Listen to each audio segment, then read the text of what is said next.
Jadi ayat-ayat tapi තේරීමක් කරා. ඉතින් හරි සංවේදී අවස්ථාවක්. ඒ වුණාට අපිට ක්‍රමවේදයක් යන්න වෙනවා මේ අවස්ථාවට. හැමෝම දක්ෂයි. ඒක කියන්න ඕනේ හැමෝම දක්ෂයි. මොකද ඔබේ කිව්වා වගේ. හොඳ කනක් තියෙන හොඳ හඩක් තියෙන ඔබ. ඒ වුණත් මම හැමෝටම සුබ පතනවා. ඒ වුණත් ඒ අපේ ක්‍රමවේදය අනුව විදුත් දෙනෙක් තෝරගත්තා.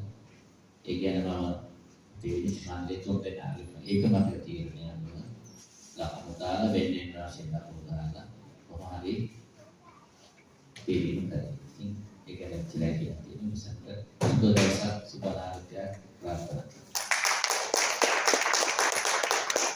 බොහොම ස්තුතියි අපි ආදරණීය මිනිස්සු මණ්ඩලයට මම නැවත වතාවක් අවුරුදු සිහිපත් කරනවා.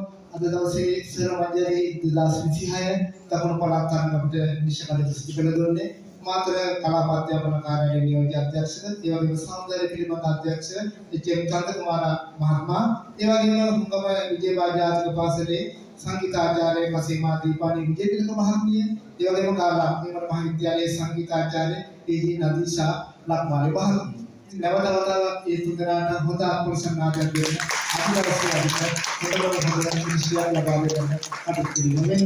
ඉතින් මේ කණිතු මම අර කිව්වා වගේ මේ වෙනකොට සරමංජලි 2026 දකුණු පළාත් තරගයේ ප්‍රතිඵල අවසන් මිනිස්සු මණ්ඩලයේ අවසන් ප්‍රතිඵල මාතෘ ලබා දීලා තියෙනවා. එහෙනම් මම දැන් සූදානම් වන්නේ 2026 සරමංජලි දකුණු පළාත් තරගයේ ප්‍රතිඵල ඉදිරි කරන්න.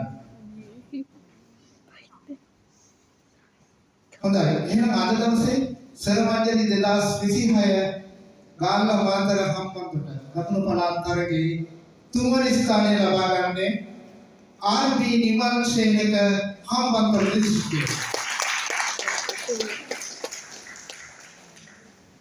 ඒ වගේම සරමංජලි 2026 දකුණු පළාත් තරගයේ දෙවැනි ස්ථානය ලබා ගන්නේ WG. ජයනි කෞශල්‍යා මාතර දිස්ත්‍රික්කය.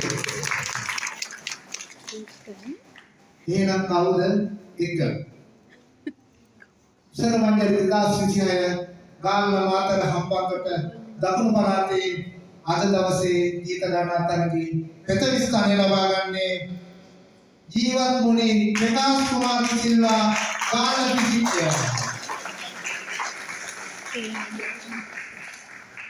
හොඳයි.